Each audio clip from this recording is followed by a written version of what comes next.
Van my eerste asem, van my eerste dag, was dit daar met liefde en met krag.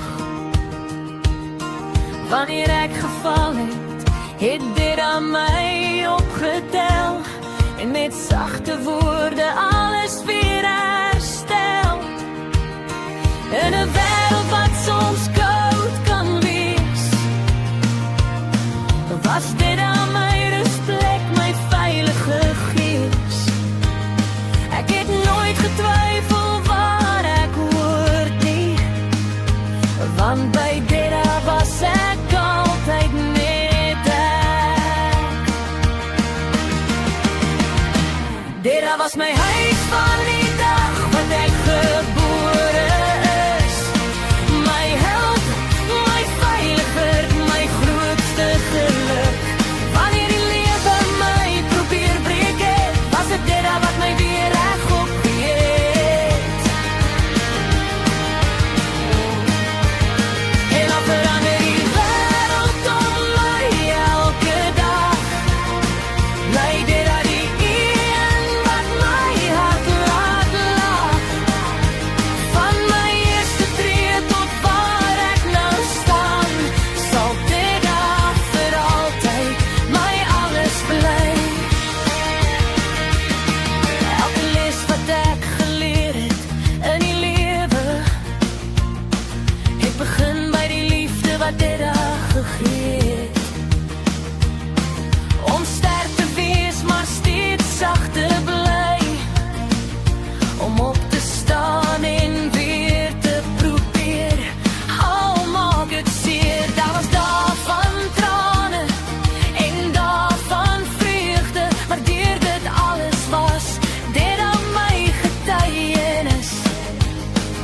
'n Liefde so groot, so stil en so waar, 'n liefde wat ek elke dag nog in my dra. Dit was my huis van die dag wat ek gebore is, my held, my veilige plek, my grootste geluk.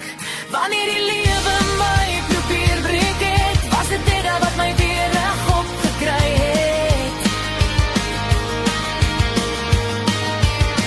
En dan verander die wêreld om my elke dag, bly dit die een wat my hart laat lag. Van my eerste tree tot waar ek nou staan, sal dit vir altyd my alles bly.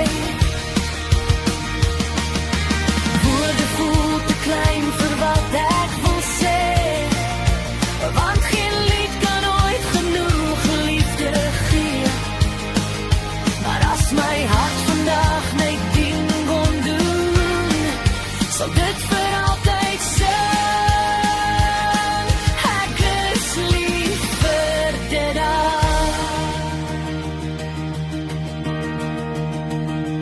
Dit was my huis voordat ek geweet het wat huis beteken, my held. Lang voordat ek geweet het wat 'n held is, my anker, my krag, my lig deur elke storm, die liefde wat my gevorm het tot wie ek vandag gesien het. Wanneer ek terugkyk op my lewe, sal in waarheid altyd dieselfde bly. Van die dag wat ek gebore is, was dit aan my huis, my held, my alles.